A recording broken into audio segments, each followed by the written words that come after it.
नमस्कार। इस पाठ में हम जनसंपर्क व प्रबंधन पर बात करेंगे। किसी भी संस्थान में जनसंपर्क प्रबंधन का महत्वपूर्ण हिस्सा होता है। जनसंपर्क की भूमिका तथा कार्यों में सबसे महत्वपूर्ण कार्य है जनता की अभिरुचि को पहचानना तथा सभी संगठनों को इसके बारे में सूचित करना, परंतु यह भी तय करना प्रबंधन का कार्य है कि जन रुचि क्या है। इससे यह स्पष्ट हो जाता है कि जनसंपर्क प्रबंधन का कार्य है। डैनी ग्रिसवाल्ड के अनुसार जनसंपर्क एक प्रबंधन का कार्य है। जी एडवर्ड पेंड्रे ने जनसंपर्क को परिभाषित करते हुए लिखा है कि जनसंपर्क केवल प्रबंधन का कार्य नहीं बल्कि इसे आधुनिक प्रबंधन के हृदय की संज्ञा दे सकते हैं। यह परिभाषा जनसंपर्क कर्मी के लिए साधारण बात है, पर यह कभी-कभी जनसंपर्क तथा प्रबंधन जिसके हित में काम करता है उसके संबंध को भ्रमित करता है। यह भ्रम उस सीमा से शुरू होता है जहां जनसंपर्क अधिकारियों के दायित्व समाप्त होते हैं तथा प्रबंधन नीति निर्धारण एवं उसके क्रियान्वयन का दायित्व ले लेता है। यह एक बहुत बड़ा व्यवधान खड़ा करता है। वस्तुतः जनसंपर्क और प्रबंधन एक दूसरे से संबंधित हैं। जनसंपर्क एक स्टॉक संबंधित कार्य है, न कि एक लाइन में होने वालों का। यहाँ लाइन का तात्पर्य किसी संगठन के आधारभूत कार्यों में संलग्न होना है, जबकि स्टॉक उस संगठन की नीति, उसके क्रियान्वयन एवं उस संगठन के तकनीकी में दक्ष होते हैं।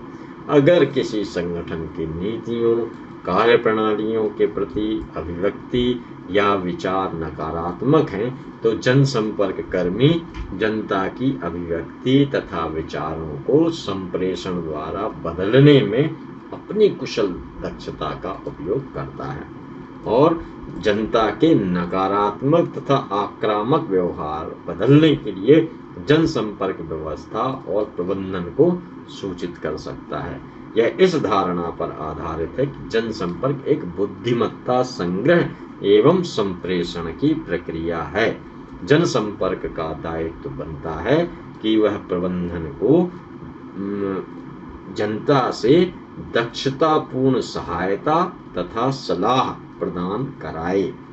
जनसंपर्क द्वारा अपनी संस्थागत नीतियों, तरीकों, लक्ष्यों को प्रभावी बनाने और अपने कार्यक्रमों को गति देने के लिए 5 का प्रयोग किया जाता है। क्यों, कहाँ, क्या, कौन और कब। व्हाई, वेयर, व्हाट, हु और व्हेन। इससे प्रबंधन को कार्यकारी ठोस आधार भी मिलता है। इन 5 का से समस्या के स्रोत और उसके निराकरण की दिशा में सार्थक प्रयास किए जा सकते हैं। खोजबीन के आधार पर ही व्यवहारिक समस्याएं, रीति नीति, सूचनाएं तथा तथ्य उभर कर सामने आते हैं। प्रबंधन भी यही चाहता है कि उसके सम्मुख फीडबैक आए ताकि उसके आधार पर बेहतर प्रबंधन को लाया जा सके। इसे व्यवहारिक उदाहरण के रूप में परखा जा सकता है। देश के प्रमुख विमानपत्तन संस्थागत अकुशल प्रबंधन के कारण बदहाली की कगार पर थी, लेकिन जनसंपर्क के व्यवहारिक रणनीति को अपनाकर उसके प्रबंधन ने ठोस सुधारात्मक उपायों के चलते काफी तरक्की कर ली है। यह जनसंपर्क के प्रबंधकीय स्वरूप का ठोस पक्ष है। जनसंपर्क प्रबंधन में उत्कृष्ट पहलू है सुनना। इसके लिए समय व धैर्य का होना आवश्यक होता है। इसी के द्वारा समस्त पहलुओं को समझा जा सकता है। जनसंपर्क प्रबंधन के क्षेत्र में सर्वाधिक उपयोगी आधार भूमि तैयार कर सकता है।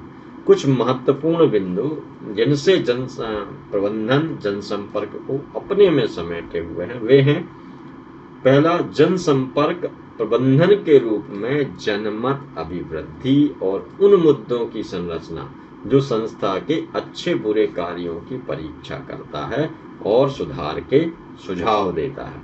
किसी संस्था के लिए अच्छी प्रबंधन व्यवस्था नीति निर्धारण, संप्रेषण क्रिया तथा सामाजिक दायित्वों के लिए जिम्मेदार होता है।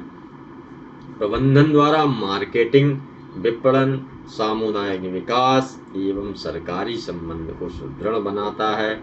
संस्था की नीति परिवर्तन के लिए योजना एक प्रभावशाली कारक की भूमिका निभाता है और उद्देश्यों की पूर्ति, योजना, बजट, स्टाफ प्रशिक्षण सुविधाओं में वृद्धि कर लक्ष्यों को आसान बनाता है।